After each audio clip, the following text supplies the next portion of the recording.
AITA for leaving after my fiancée let her ex claim her heart in front of our families? I'm Brandon, 34, and I was 6 months away from marrying Chloe when I finally understood I'd been negotiating with a ghost in our relationship. We had been together 4 years and engaged for 8 months. We had a shared wedding spreadsheet with tabs for the venue, catering, guest list, seating chart, honeymoon, payments, and a ridiculous color-coded column for emotional difficulty, which was Chloe's way of rating which relatives might cause problems. We had save-the-date boxes stacked by the hallway closet, still unmailed because Chloe wanted to make sure the vibe was right before we committed to the final guest list. On Sundays, we made coffee, sat at the kitchen counter, and ranked cake flavors like it was a Supreme Court hearing. I loved her. I'm not going to pretend I was dragged into the wedding against my will. I wanted the marriage. I wanted the boring parts. I wanted to be the person she called when the car made a weird noise, the person sitting next to her at family dinners, the person who knew that she hated yellow roses but cried at old voicemail recordings from her grandmother. That's why I kept trying to be the calm, secure fiancé every time Julian's name showed up where it didn't belong. Julian was Chloe's ex, not just some guy she dated for 3 months in her 20s. He was the ex her friends lowered their voices around, the one Chloe called complicated. They had dated for almost 3 years before I met her, and according to Chloe, he had been intense, immature, and impossible to build a future with. When she first mentioned reconnecting with him, it sounded reasonable enough. He messaged me, she said one night while we were folding laundry on the couch. His dad had surgery. He's been thinking about old stuff, I guess. I looked up from a towel. Do you want to talk to him? She gave me that soft, wounded look she used when she wanted me to understand her before she finished explaining. I don't want him back, Brandon. I just don't like carrying resentment. I need closure. Closure is one of those words that sounds mature until it becomes a door left open. At first, Julian was a name in passing. Then he commented on one of our engagement photos with, "She always did clean up well," followed by a laughing emoji and a little champagne glass. Chloe said he meant it kindly. Then he sent her a playlist from when they were together. Chloe said it was nostalgic, not romantic. Then he texted her at 11:47 p.m. while we were in bed, and her phone lit up on the nightstand. I saw the name because the phone was facing upward. I didn't grab it. I didn't ask to read it. I just noticed her smile before she turned the screen down. "Julian?" I asked. Her face changed so quickly it told me more than any answer could have. "Can I have one thing that's private, Brandon?" That stung because it sounded reasonable. Everyone deserves privacy. I've never wanted to be the guy who demands passwords or checks locations. So I backed off and told myself trust was supposed to feel uncomfortable sometimes. The problem was that my trust seemed to require me to ignore things anyone else would have noticed. Julian knew when we changed our first dance song. Julian knew Chloe had almost picked Ivory Table Runners before switching to Sage. Julian knew our honeymoon was planned for the fall, even though we hadn't told many people which month yet. He commented on Chloe's coffee order in a group text like he was still the expert on her. He sent her a photo of a street sign because it reminded him of that night with the terrible tacos, and she laughed at it for a full minute before she noticed me watching. "What?" she said. "Nothing." "No, say it." I rinsed my mug longer than necessary. "I'm not asking you to erase your past. I'm asking you not to invite it into our marriage." She set her phone down with care, the way people do when they want their restraint noticed. That sounds controlling. It's controlling to not want your ex getting wedding updates before my sister? He's not getting wedding updates. He asked how planning was going. Then how did he know the first dance song changed? Chloe sighed like I had ruined a perfectly peaceful morning by being unreasonable. Because Paige mentioned it in a group chat. Was I in that group chat? That's not the point. It kept becoming not the point. Chloe was good at shifting the emotional weight of a conversation. If I brought up Julian, the topic stopped being Julian and became my lack of trust. If I said something made me uncomfortable, she said I was making her feel trapped. If I asked for a boundary, she cried about how hard it was to be punished for having a past. One night, while I was loading the dishwasher, I heard her on the phone in the bedroom. "No, Brandon's just sensitive about it," she said, voice low. "He acts calm, but I think he's more insecure than he admits." I stood there with a plate in my hand, sauce drying on my fingers. She came out a few minutes later and froze when she saw me. "How much did you hear?" "Enough." "You were listening to my private call?" I was standing in our kitchen. See? Her eyes filled. This is what I mean. I feel like I can't breathe without you turning it into evidence. By the end of that argument, I was apologizing for overhearing her while she insulted me from the next room. That was the pattern. She crossed a line, I reacted, and somehow we ended with me reassuring her that I was not trying to control her. My best friend Owen saw it before I wanted to. He'd known me since we were young enough to consider cheap pizza a balanced meal. He was blunt in the way only someone who has seen you cry over real things can be. She is training you, he said one night when we were eating takeout on his porch. I frowned. Training me to accept less and call it maturity. That's a little dramatic. So is having your ex in your wedding ecosystem. I laughed because I didn't want to admit the word ecosystem was accurate. Owen wiped sauce off his thumb with a napkin. Look, I'm not telling you to blow up your relationship. I'm telling you not to confuse calm with consent. My sister Grace was even less delicate. Grace was 29, 5'0", incapable of making grown men apologize to furniture if she thought the furniture deserved it. She had tolerated Chloe because I loved Chloe, but she had never been fully sold. When Chloe brought up inviting a few people from the past to the wedding, Grace looked at me across the dinner table and raised one eyebrow, so high it practically filed a complaint. After Chloe went to the bathroom, Grace leaned over and whispered, "Do not marry someone who makes you audition against a memory." I said, "She's not doing that." Grace looked toward the hallway where Chloe had disappeared. "Then why do you always sound like you're preparing a defense?" I didn't have an answer. The engagement dinner was Chloe's idea. Her parents had offered to host something casual, but Chloe wanted a proper moment before planning got too stressful. Both families, close friends, a private room at a restaurant, printed menus, simple speeches. Nothing huge, nothing flashy. Just a dinner to make everyone feel united before the wedding machine really started rolling.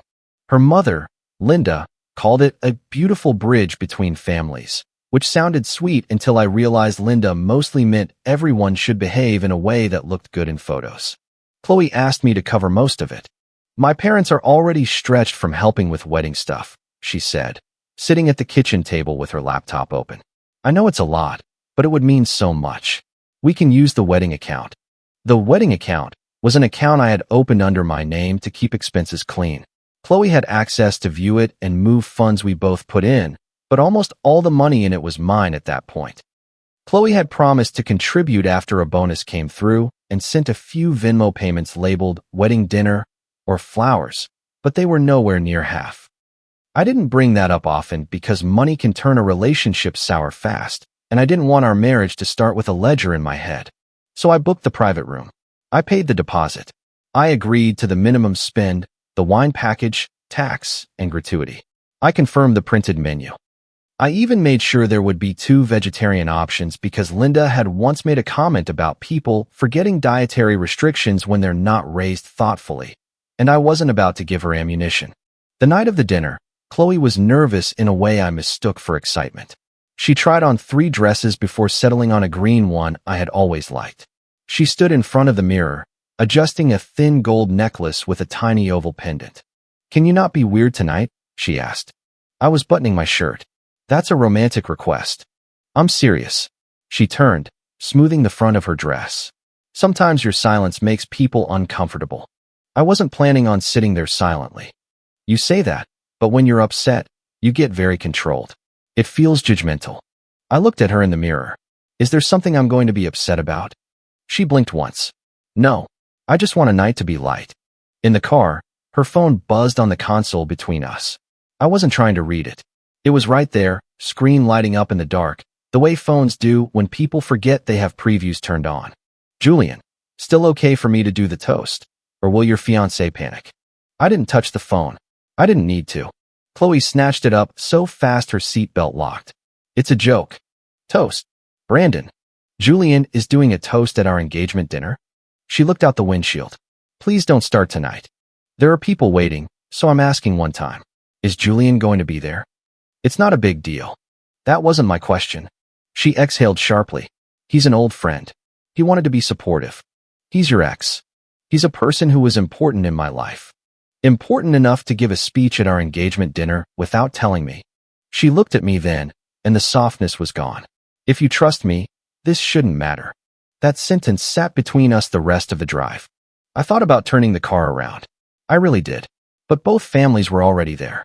My parents, my sister, aunts, uncles, Chloe's parents, Chloe's friends, people who had taken time out of their evening to show up for us. I told myself I could get through dinner, then have the conversation privately. I told myself there might be context I didn't understand. That was another thing I did too often. I kept leaving space for context where there was already disrespect. Julian was already in the private room when we arrived. He stood near Chloe's friends with a drink in his hand like he belonged there. He wore a navy jacket, no tie, polished smile, the kind of relaxed confidence people have when they know their presence is the point. There was a place card for him, not handwritten quickly, printed like everyone else's. Chloe walked in and immediately got bright. "Julian," she said, like she was surprised and delighted at the same time. I looked at her. "Really?" She touched my arm. Not affectionately. More like she was pressing a button she hoped would keep me quiet. "You remember Julian," she said. "Hard to forget someone who keeps showing up." Julian smiled and offered his hand. "Relax, man. I'm not the enemy." That was the first thing he said to me. Not congratulations. Not good to see you. Relax. I shook his hand because I refused to be the first person to look uncivil. Good to know. The room was one of those private restaurant spaces with sliding doors, mismatched chairs pretending to be rustic, and a long table dressed up with tiny votive candles. There were printed menus tucked into folded napkins.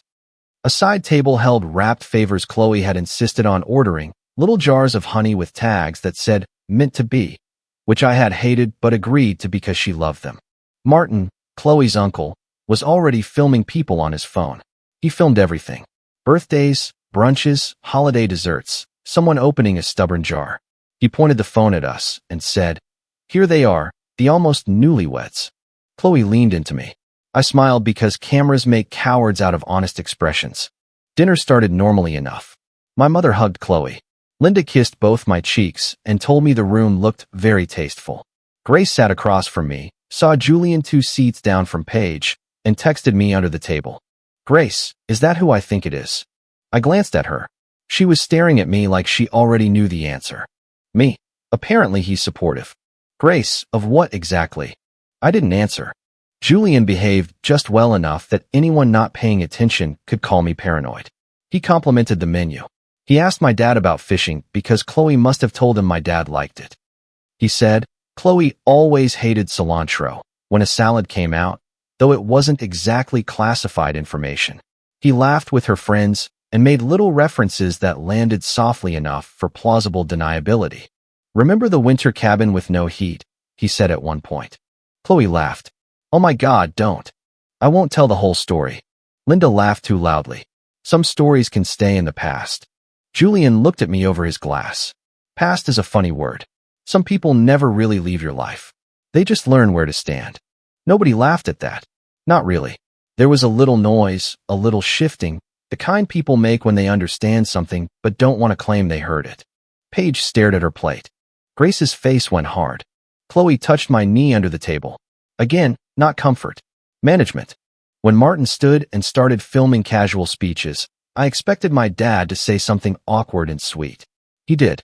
He talked about how I used to line up my toy cars by color and how Chloe had somehow convinced me to put sage green on a wedding invitation. People laughed. It was warm. It was normal. Then Linda gave a speech about family and patience and the courage to blend old lives with new ones.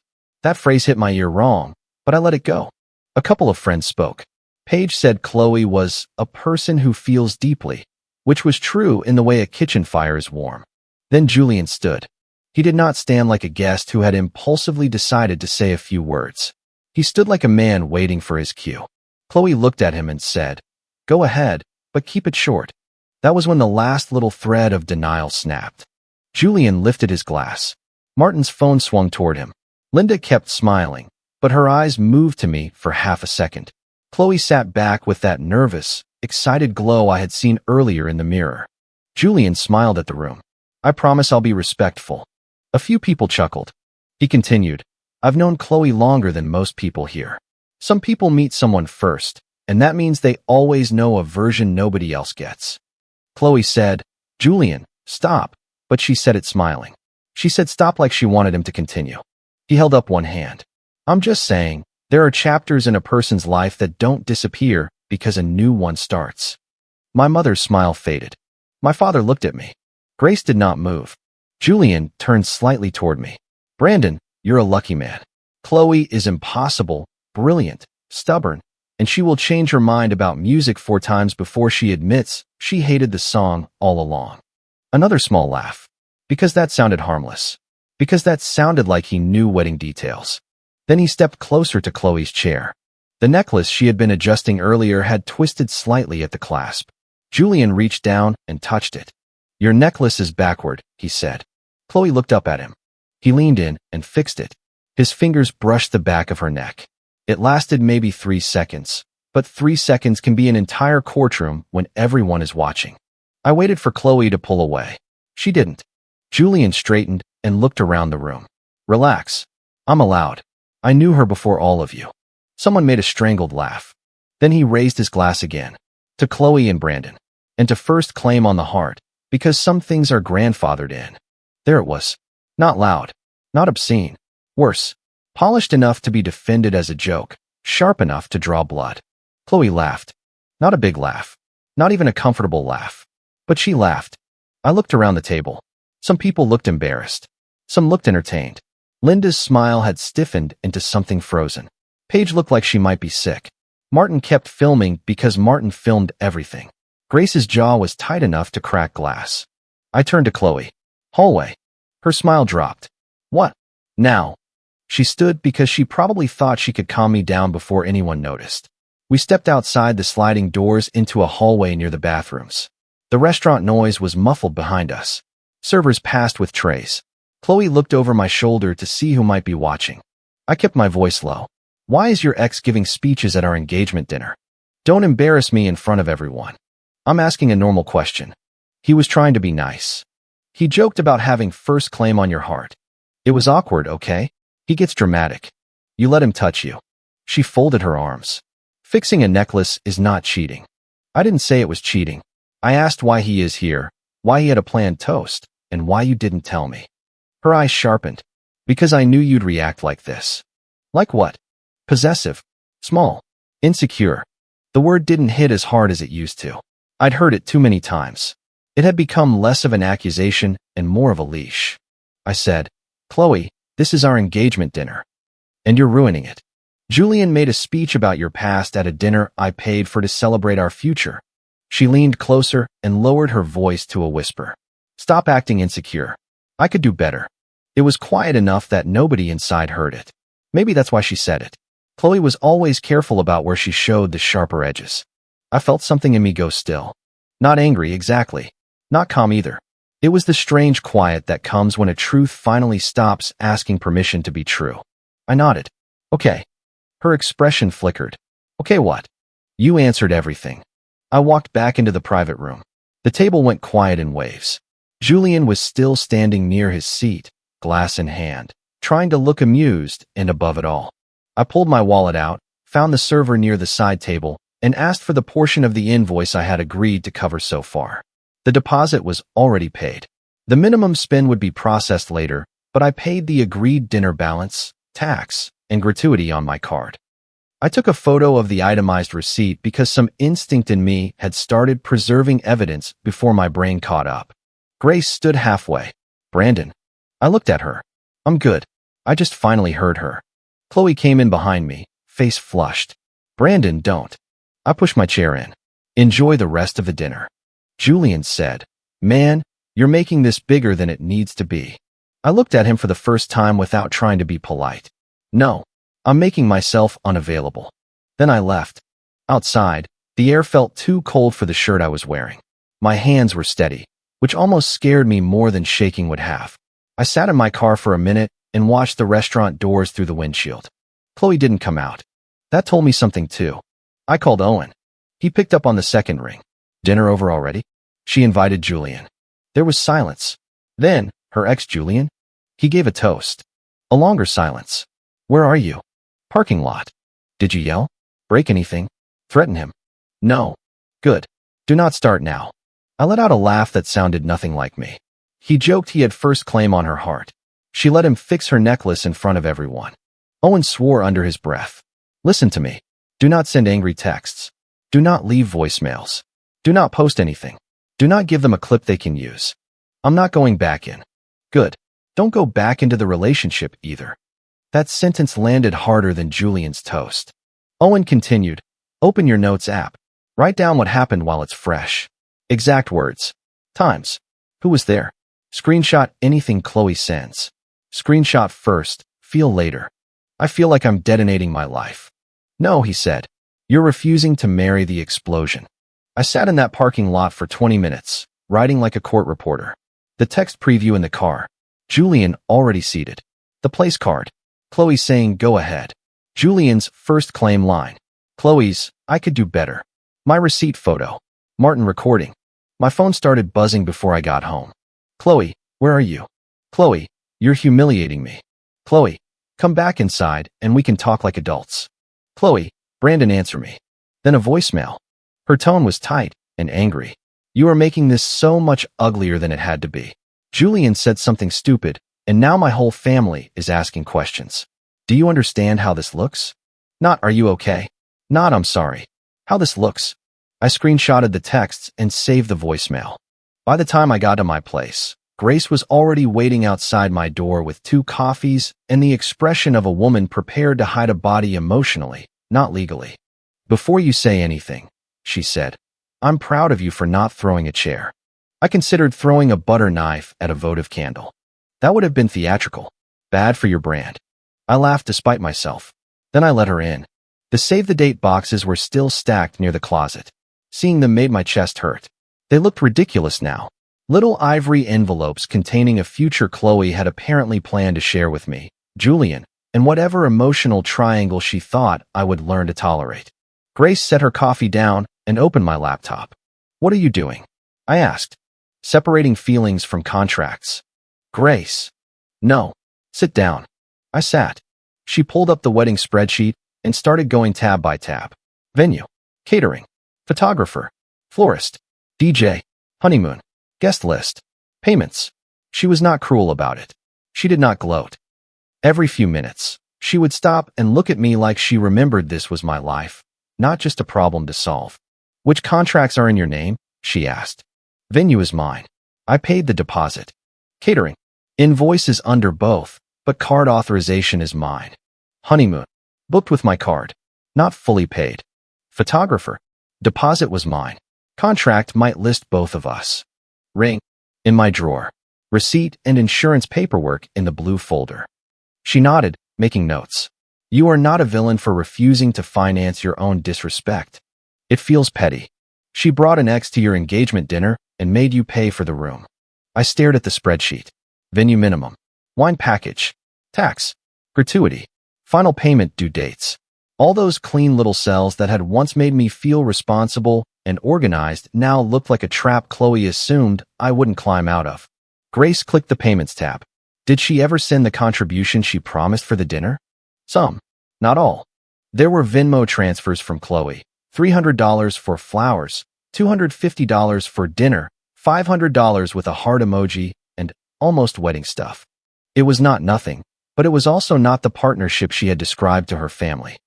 I had covered most of the big pieces because I made more, because I wanted to, because I thought we were building something together. At 1:13 a.m., Chloe texted again. Chloe, I can't believe you left me there alone. I stared at it. Grace read it over my shoulder. You were never alone at that dinner. That was the problem. I didn't respond. The next morning, I woke up after maybe 2 hours of sleep with a headache and a phone full of missed calls. Chloe had shifted overnight from angry to soft. Chloe, I'm sorry last night got weird. Chloe, can we please talk? Chloe, Julian feels terrible too. Chloe, I need you to not make any rash decisions. The word rash almost made me laugh. I made coffee for one. It was the first time in years I didn't automatically pull down Chloe's favorite mug. The motion stopped halfway, my hand hovering near the cabinet. Then I closed it. Owen came over around 8 with a folder and a legal pad, because Owen believes all emotional disasters can be improved by office supplies. Before you do anything, he said, clean records beat loud arguments. I'm canceling what I can. Good. But only what's in your name or paid by your card. Don't touch anything that's hers. I'm not stupid. You're hurt. Hurt people can become stupid for 5 minutes and pay for it for 5 years. He sat with me while I called the venue. My voice sounded strange, too even. Hi, this is Brandon. I'm calling about the private event reservation under my name for 6 months from now. I need to cancel the payment authorization and confirm the cancellation policy in writing. The coordinator was polite in that careful way people get when they know there is a story but don't want to ask. We were just inside the deadline to recover part of the deposit. Not all of it. I lost money. Real money. But I stopped the larger payment from processing. I emailed the caterer next. Please pause all future invoices associated with my card authorization.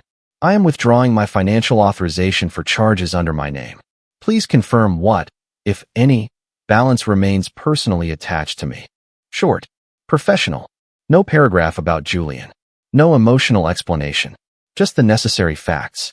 The honeymoon booking had been held with my card, but not fully paid. I removed my card and canceled the add-ons I had purchased. The cancellation fee hurt, but not as much as paying for Chloe to take a trip she had apparently been planning while telling Julian he would have to remain part of her life. The photographer deposit was non-refundable. I ate that loss. The florist had not been paid beyond a small consultation fee. The DJ was easy. The printed save the dates were a lost cause, unless I wanted to use them as extremely specific coasters. Every time I sent an email, Chloe called. 9:06, 9:11, 9:12, 9:20. Then Linda called. I did not answer. Chloe texted at 9:37. Chloe, did you cancel the venue payment? I waited 5 minutes, not to punish her, but to make sure my reply was the one I wanted in a screenshot someday. Me. I withdrew my authorization from payments in my name. Chloe, are you insane? Me, no. Chloe, you're destroying our future over one awkward speech. Me. You told me I was replaceable. I believed you. There was no reply for 12 minutes. Then my phone rang again. I didn't answer. The family group chat started at 10:04. Linda created it. She added me, Chloe, my parents, Grace, some of Chloe's relatives, a couple of uncles, Paige, Owen for some reason, and several people who had absolutely no business being involved. Linda, Brandon, you need to call Chloe and fix this. A wedding is bigger than one disagreement. Chloe's cousin, canceling payments is insane. Another relative, I know emotions were high, but this is controlling. Linda, a decent man would not punish an entire family over jealousy. Grace, ask Chloe why Julian had a planned toast. Linda, Grace, this is not helping. Grace, neither did Julian touching the bride-to-be at her engagement dinner. Julian was not in the chat at first. Chloe must have sent him screenshots because a few minutes later, he texted me directly. Julian, you made yourself look weak last night. I stared at that message for a while. Then I sent one reply. Me, no. I made myself unavailable. He didn't answer. The group chat kept going. Linda, Brandon, we understand you were uncomfortable, but walking out humiliated Chloe. My mother, I watched my son sit through that toast. Chloe was not the one humiliated. Linda, with respect, this is between Chloe and Brandon. Grace, then why did you add 20 people? I almost smiled. Chloe finally wrote in the chat. Chloe, I didn't invite everyone into this. Brandon did by canceling things without talking to me. That was when I realized the second fight had started. The first fight was about what happened. The second fight was about who got to tell it. For a few hours, I let them talk. Owen told me to. He sat at my kitchen table with his arms folded, watching me save screenshots. Don't wrestle with every message, he said. Let them show their assumptions. They're calling me controlling. Good. Screenshot it. That's your answer to everything. And yet it keeps being correct. Around noon, Martin sent a message privately. Martin, hey Brandon. I don't want to get in the middle, but I have video of some speeches from last night if you want it. Didn't realize how bad that sounded until my wife made me watch it this morning. I closed my eyes. Me, please send the clip of Julian's toast. Martin, okay. I'm sorry. I thought he was just being dramatic. The video came through a minute later. It was worse to watch from the outside. Julian's polished little smile. Chloe's amused embarrassment. My face, still and unreadable, which people would later call cold because they couldn't see what it cost me to stay seated. The necklace. The first claim line. Grace's expression across the table, murderous and heartbroken at the same time. I saved it. At 2:18, Paige texted me. Paige, can we talk? I did not call her. I texted back. Me. Text is better. She took a while. Paige, I'm sorry about last night. Me. Did you know Julian was coming? Paige. Chloe said she invited him for closure. I told her it was a bad idea. Me. Did you know he was giving a toast? Paige. Not like that. Me. Not like that is not the same as no. 3 typing bubbles appeared, vanished, appeared again. Paige. She said she wanted to see if you could handle him being around without making it weird. My stomach went cold. Me. Handle him being around where? Paige. Around. Events. Friend stuff. Maybe after the wedding. She said if you trusted her, you'd prove it. Me. Prove it by letting her ex speak at our engagement dinner? Paige. I know. I'm sorry. Then she sent screenshots. The first was Chloe texting Paige 2 weeks earlier. Chloe, I'm thinking of inviting Julian to the dinner. Not as drama. I just need everyone to stop acting like he's forbidden. Paige, Brandon knows. Chloe, not yet. He'll make it a whole thing. Paige, because it's his engagement dinner too. Chloe, he needs to prove he can handle Julian being around. I can't marry someone who is threatened by my past. The second screenshot was from a conversation between Chloe and Julian that Paige somehow had because Chloe had forwarded it to her, complaining that Julian was being funny. Chloe, you can do a tiny toast if you promise not to be too much. Julian, will your fiancé panic? Chloe, he'll be fine. Julian, he hates me. Chloe, he'll get over it. Julian, after the wedding too? Chloe, after the wedding, he'll have to get used to you being around. I read that line 3 times. After the wedding, he'll have to get used to you being around. Not, we're closing the door. Not, this is the last conversation. Not closure. Permission. The third screenshot was the one that ended any lingering doubt I had that Chloe had simply made a terrible, impulsive decision. Chloe, he won't cancel. He's too deep in now. The venue alone would make him think twice. I sat back from the table. Owen, who had been pretending not to read over my shoulder and failing, said, there it is. I didn't say anything. Grace read it next and went completely still. She used the wedding as a cage. That was exactly what it felt like. Not a misunderstanding. Not one awkward speech. Not an ex who got carried away. Chloe had tested me in front of both families using money, reputation, and love as pressure points. She thought I had invested too much to leave. She was almost right. That was the humiliating part. If she had not said I was replaceable, if Julian had not touched the necklace, if Martin had not recorded the toast, if Paige had not sent those screenshots, I might have talked myself into one more conversation. I might have accepted tears as accountability. I might have let her call it closure again. But there are moments in life where the fog doesn't lift slowly. It burns off all at once, and you see the road you almost drove off. I made one folder on my laptop. I named it Engagement Timeline. Inside, I saved the dinner receipt, vendor emails, cancellation confirmations, Chloe's texts, Julian's direct message, Martin's video, Paige's screenshots, Venmo records, the ring receipt, and the ring insurance paperwork. Then I wrote a clean timeline with dates and no adjectives. Not, Chloe humiliated me. Just, Chloe invited Julian to the engagement dinner without informing Brandon. Not, Julian acted like a smug parasite. Just, Julian gave a planned toast referencing first claim on Chloe's heart. Not, Chloe was cruel. Just, Chloe told Brandon, stop acting insecure. I could do better. Owen read it and nodded. This is the version you send if they keep lying. They already are. Then wait until they make it impossible not to respond. I didn't have to wait long. By evening, Linda had moved from the group chat to social media. She posted a photo from the dinner of Chloe smiling beside the honey favors, carefully cropped so Julian and I were both out of frame. The caption said, sometimes families are tested by pride and misunderstanding, but love means choosing grace over punishment, praying for healing and maturity. It did not mention me, but it might as well have tagged my forehead. Comments came in. Little hearts. So sorry you're dealing with this. Weddings bring out stress. Hope he realizes what matters. Friends texted me asking if I had really canceled the venue because Chloe's ex made one joke. Chloe posted next. Sometimes the person who says they love you walks out the second things get hard. That one did it. I didn't post publicly. I didn't rant. I didn't tag anyone. I went back to the group chat Linda had created and wrote one message. Me, the part of last night everyone didn't see. Then I attached the timeline as a PDF, Martin's short video clip, Chloe's text saying I was supposed to prove I trusted her, Paige's screenshots showing the dinner was a confidence test, the too deep in now text, my receipt, and confirmation from vendors that I had only withdrawn payments and authorizations under my own name.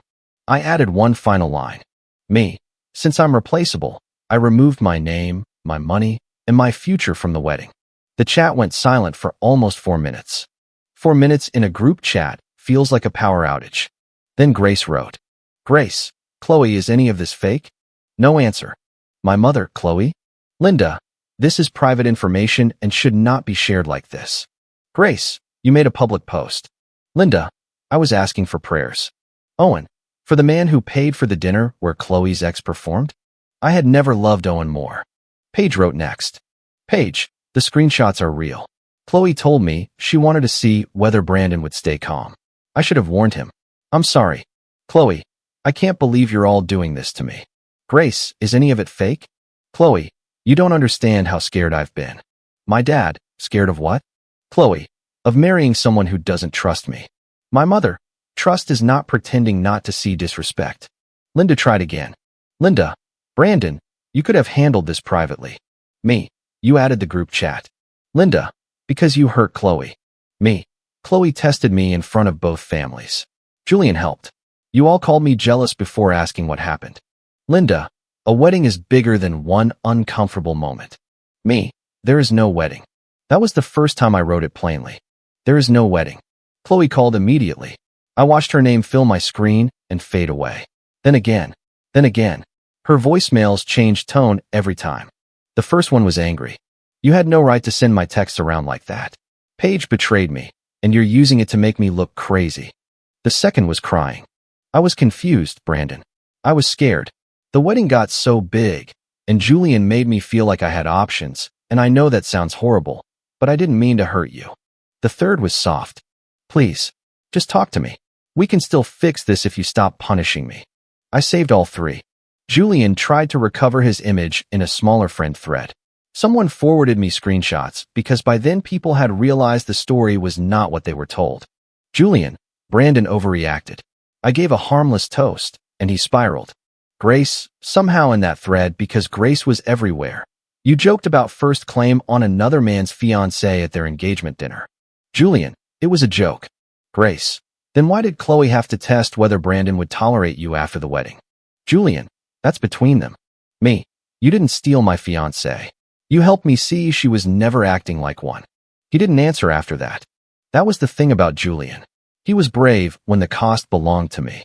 The second he became evidence instead of romance, he backed away. By the next day, friends who had called me insecure started sending careful messages. One wrote, I didn't know about the planned toast. I'm sorry. Another, Chloe made it sound like you stormed out because Julian showed up. A cousin from Chloe's side messaged, I watched the video. That was not okay. Paige sent a longer apology. I kept telling myself Chloe was just messy and scared, not cruel, she wrote. I should have said something when she called it a confidence test. I'm sorry I protected my comfort instead of telling you the truth. I appreciated the apology. I also did not make it my job to make Paige feel better. Linda stopped demanding I apologize once relatives started asking why Chloe invited Julian behind my back. She shifted to everyone made mistakes, and we should not destroy families over one bad night. Her definition of family seemed to depend heavily on who was being embarrassed. Chloe's father, who had mostly stayed out of everything, sent me one message. I'm sorry. I didn't know the details before last night. I believed him. Not fully, maybe, but enough not to punish him for everyone else. He had looked genuinely confused during the toast.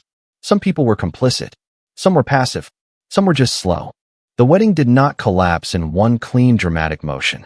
It came apart like a shelf after the screws loosened. The venue confirmed my cancellation and partial refund. Chloe could keep the date only if she signed a new contract and paid a new deposit in her name. She couldn't do it. Or wouldn't. I don't know which. The caterer paused the invoice and required new authorization. The honeymoon reservation expired without payment. The photographer kept the deposit, which I expected. The florist sent a polite email saying she was sorry for the circumstances and asked whether to archive the proposal. The ring stayed in the blue folder for a while. I did not do anything symbolic with it. I did not throw it into water or sell it the next day or mail it to Chloe with a note. Real life is usually less cinematic and more paperwork. I called the insurance company and canceled the policy. I kept the receipt. Eventually, I returned the ring within the window the jeweler allowed, minus fees that made me wince. Losing money was irritating. Marrying Chloe would have been catastrophic. Chloe kept trying to meet privately. Chloe, we need one conversation without everyone interfering. Me, logistics can be handled by email. Chloe, you're acting like I'm dangerous. Me, I'm acting like private conversations with you become public stories later. Chloe, I never lied about you. I almost replied with a paragraph. I had it typed out, too. Then I deleted it and sent nothing. That was the discipline Owen kept drilling into me. Every message had to be something I could read in front of a room without feeling manipulated by my own anger. A week after the dinner, Chloe showed up at my door anyway. I saw her through the peephole. Hair loose, no makeup, oversized sweatshirt, the version of Chloe that used to make me forget whatever we were fighting about. She knocked softly. Brandon, she said through the door. Please, I know you're home. I opened the door, but left the chain on. Her eyes filled immediately. Really? You can email me. Email you? We were getting married. No, we were planning a wedding. She flinched. That's cruel. What do you need? She looked down the hallway as if checking for witnesses. Can I come in? No. Brandon. No. Her mouth tightened. For a second, the wounded version slipped, and I saw the anger underneath. You're enjoying this. I'm really not. You're making me beg. I'm not asking you to be here. She wiped a tear from her cheek. I made a mistake. No, I said. You made a plan. The plan failed. That's not fair. You invited him. You hid it. You let him give a toast. You let him touch you. You told me I was replaceable. You told Paige I was too deep in to cancel.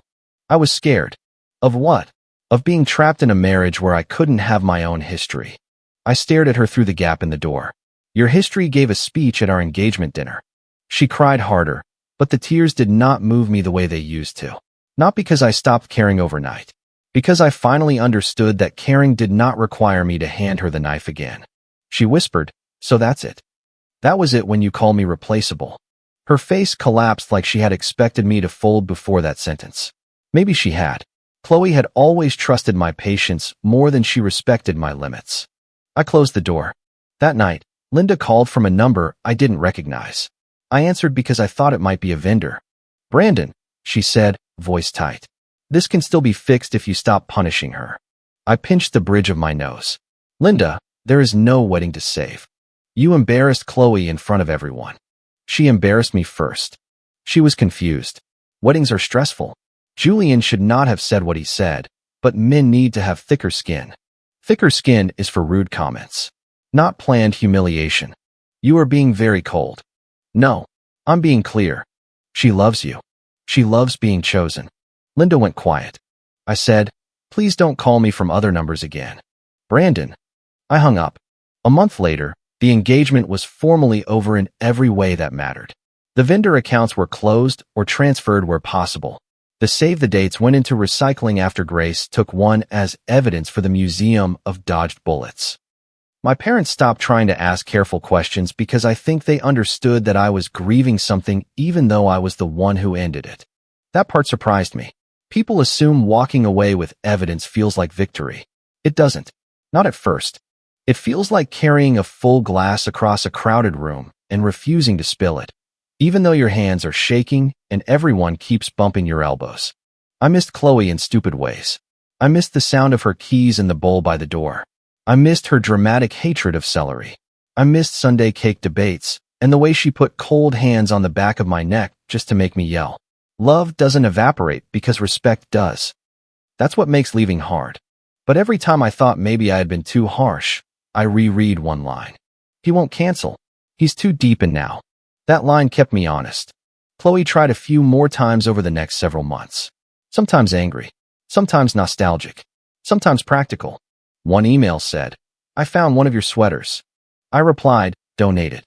Another said, I know you think I chose Julian, but I was choosing the version of myself that existed before I felt judged. I did not reply. A third said, "I heard you returned the ring. That hurt." I typed, "Good," then deleted it. No response was cleaner. Julian did not end up with Chloe, at least not in any public way. From what mutual friends said, he pulled back once the screenshots made him look less like a romantic exception and more like a man participating in someone else's emotional manipulation. He stopped commenting on her photos. He stopped showing up in friend groups. Apparently, being grandfathered in was less exciting when everyone could see the fine print. Paige and I never became close, but she did send one final message months later. "I know an apology doesn't undo it. I'm sorry I let Chloe use the word confidence when the word was control." That one I answered. "Me. Thank you for saying that." Nothing more. Almost a year after the dinner, I got a forwarded email from Chloe. She had sent it to an old wedding vendor account that still had my address attached, then forwarded it to my personal email with the subject line, "Can we please be human about this?" The message was about a remaining credit from one vendor that required both of our signatures to release. It was a small amount compared to the money already lost, but enough that she wanted it handled quickly. Her email started with logistics and then slid into emotion, because Chloe rarely missed a chance to turn paperwork into a stage. "I know you hate me," she wrote, "but I hope one day you understand I made one mistake during a scary time. I was overwhelmed, and Julian represented safety because he knew me before all the pressure. You canceled everything so fast that I never got a chance to explain." I stared at the screen for a long time. Then I forwarded it to the attorney I had used for reviewing the contract releases. Not because I needed a legal army for a vendor credit, but because I had learned the value of clean boundaries. My response went through him. "Brandon will sign the release once the vendor confirms payment distribution in writing. All future logistical communication should remain in email." Regarding Chloe's personal comments, Brandon does not agree that this was one mistake. Inviting Julian was one choice. Hiding the toast was another. Mocking Brandon's discomfort was another. Calling him replaceable was another. Using the wedding payments as leverage was another. My attorney asked if I wanted to soften it. I said no. Linda sent one last message through my mother, asking if I would meet like adults so both families could put this behind them. My mother, who had always been kinder than people deserved, surprised me by replying, "He already put it behind him. Please stop dragging it forward." Grace sent me a screenshot and 17 flame emojis. I don't check Chloe's social media. I don't ask mutual friends about her. I don't keep the group chat. I archived the wedding folder in an external drive with tax documents and old apartment leases, which feels like the right category for it now. Something that mattered, something that ended, something I might need proof of but don't need to live inside. The hallway closet looks normal again. No save-the-date boxes. No stacks of honey favors. No spreadsheet printed out with notes in Chloe's handwriting. On Sundays, I still make coffee. Sometimes I make too much by muscle memory, but not as often as I used to. I used to think being secure meant proving nothing could bother me. I thought the mature man absorbed discomfort, smiled at the table, and trusted love to sort out the disrespect later. That was convenient for Chloe. It let her keep pushing and call my pain insecurity whenever I noticed the bruise. Now I think trust has a simpler shape. It means I don't need to compete with someone's ex for a place in my own relationship.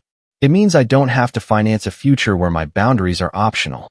It means when someone tells me I'm replaceable, I'm allowed to believe them and leave. I didn't cancel a wedding over one ex. I canceled it because I finally saw the marriage I was about to sign up for. If you like the stories, don't forget to leave a comment and support the channel by subscribing. See you in the upcoming stories.